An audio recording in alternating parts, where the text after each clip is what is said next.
안녕하세요. 밀리 성형외과 전문의 민장원 원장입니다. 얼굴 처짐 때문에 스트레스 받는다고 안면거상이 항상 정답일 수는 없습니다. 안면거상을 최우선으로 시행하지 않아도 되는 얼굴이 있습니다.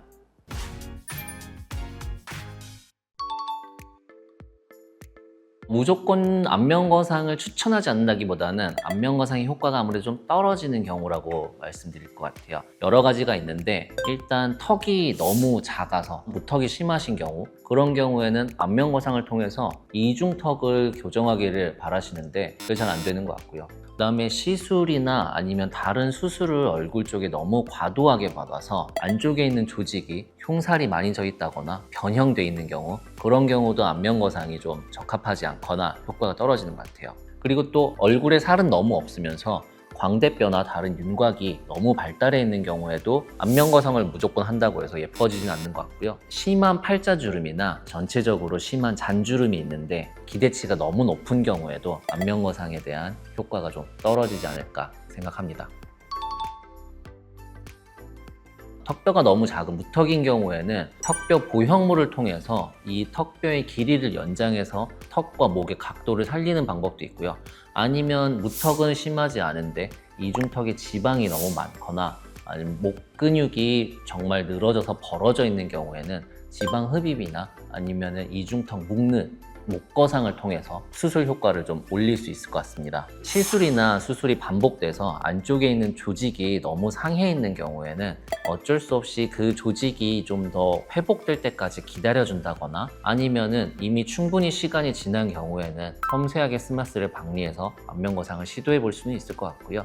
얼굴이 너무 살이 없는데 윤곽이 붉어져 있는 경우에는 그렇다고 안면거상을 받을 나이에 갑자기 윤곽 수술을 할 수는 없으니까요. 안면거상을 시행하면서 지방이식으로 볼륨을 군데군데 보충하는 방법으로 좀 더 수술 효과를 올릴 수 있을 것 같습니다. 팔자주름이 아주 심한 경우에는 팔자주름이 완벽하게 개선되기를 바라는 것보다는 나이가 들면서 상악골이 꺼졌거나 지방이 흡수된 경우에는 안면거상으로 팔자주름을 어느 정도 펴주고 조직이 꺼진 부위는 지방이식이나 필러를 통해서 꺼진 만큼의 조직 볼륨을 채워주는 게 중요합니다. 얼굴 부위의 다른 잔주름은 안면거상으로 어느 정도 해결할 수 있지만 입 주변에 미세하게 갈라져 있는 잔주름들은 100% 없애기는 힘들기 때문에 안면거상을 한 이후에 스킨보톡스나 레이저를 통해서 잔주름을 조금 더 완화해주면 훨씬 보기 좋은 얼굴이 될 것 같아요. 아무래도 안면거상이 스마스층을 당겨오는 것도 중요하지만 피부도 같이 당겨줘야 되기 때문에 피부가 너무 두껍고 탄력이 강한 그런 경우에는 당겨서 수술을 마무리를 했는데 아무래도 효과가 좀 떨어져 보일 수밖에 없습니다. 피부가 뻣뻣하면은 아무래도 움직임이 훨씬 적거든요. 그 다음에 피부가 다시 원래 자리로 돌아가려는 복원력이 세고요. 그렇기 때문에 피부가 두껍고 탄력이 강한 사람들은 안면거상이 안 된다기보다는 해놓고도 효과가 좀 떨어져 보일 수 있다는 거 알고 계시면 좋을 것 같습니다. 재수술을 반복한다고 항상 더 좋은 결과가 나오는 거 아닌 것 같아요. 안면거상을 할 때마다 다시 한번 피부층, 스마스층 박리가 돼야 되고 그 안쪽에 있는 조직들이 다시 건드려지기 때문에 물론 불만스러운 부분들은 해결될 수 있겠지만 그 전체적인 모습이 무조건 더 낫다, 훨씬 낫다 이런 결과를 보이는 건 어렵지 않을까 생각합니다. 실리프팅이나 이런 걸로 보완은 되나요? 실리프팅이나 아니면 이제 뭐 다른 리프팅 레이저나 이런 걸로 조금씩 보완할 수 있는 부분은 보완을 하는 게 오히려 좀 더 나은 것 같습니다.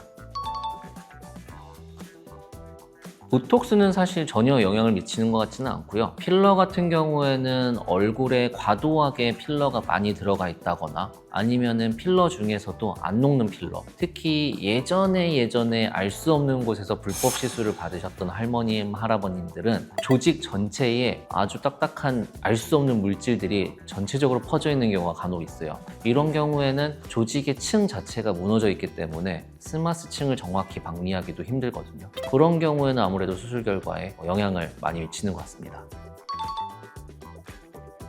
안면거상을 해서 얼굴이 약간 좀 넙대대해졌다, 커졌다 라고 말씀하시는 경우가 간혹 있는데 안면거상을 하면 기본적으로 아래쪽에 있는 조직을 위쪽으로 끌어올리는 거기 때문에 광대를 기준으로 턱 쪽은 갸름해지고 작아지는 게 맞는데 위쪽으로 올리는 조직이 뭉치다 보니까 상대적으로 갸름해진 턱에 비해서 광대가 넓어져 보이는 경우가 있는 것 같고요. 저 같은 경우에는 이제 안면거상 절개를 구렛나루를 따라서 하게 돼서 안면거상을 많이 하더라도 구렛나루의 위치 변화가 없는데, 귀와 볼 만나는 자리를 쭉 이어서 헤어라인 안쪽으로 절개를 하는 경우에는 안면거상이 많이 되면 구렛나루가 이동하다가 없어져 버리는 경우도 있어요. 그런 경우에는 정면에서는 모르겠지만 옆으로 봤을 때 측면에서 얼굴이 확 넓어져 버리거든요. 그런 경우에는 안면거상을 했는데 뭔가 얼굴이 더 넙대대해지고 살색이 많아지면서 얼굴이 더 커져 보이는 효과가 있는 경우가 있습니다.